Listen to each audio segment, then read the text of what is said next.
Après la mise à sac du Bundu, Mamadou Lamine Dramé se dirige vers le sud, s'installe à Diana dans le Diarra, à 240 km de la Falémé. Dès la seconde quinzaine de juillet 1886, il attaque à nouveau le Bundu, en partant de sa retraite de Diana, afin de libérer la route de Bakel en vue du projet de jonction avec Soyibou selon une idée de Souaré Diawara. Peut-être aussi pour sonder les lignes de défense françaises, ou laisser s'aguerrir et s'enrichir ses soldats.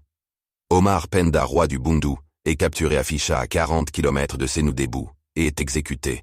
Le 22 septembre, le marabout Soninké attaque Samba Kolo, dont la population fuit en direction de Sénoudébou.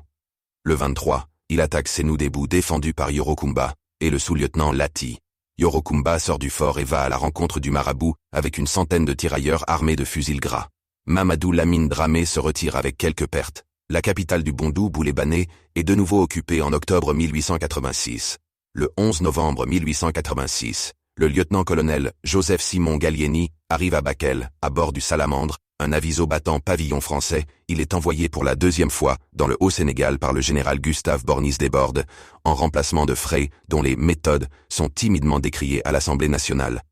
Est l'homme providentiel du général, qui doit rétablir la situation désastreuse pour l'influence française dans cette région, juste après la ratification générale du traité de Berlin le 19 avril 1886. Dès son arrivée, il déploie une intense activité militaire entre le 16 novembre et le 10 décembre 1886. Il donne des consignes précises à ses troupes composées de 108 Européens, 445 Africains, qu'il arma désormais de nouveaux fusils Kropatschek à répétition rapide qui remplacent les fusils gras, et de nouveaux canons de 80 mm et 75 mm qui remplacent ceux de 75 mm. On distribue 120 cartouches par fantassin, 60 par cavalier, 36 par homme armé de revolvers.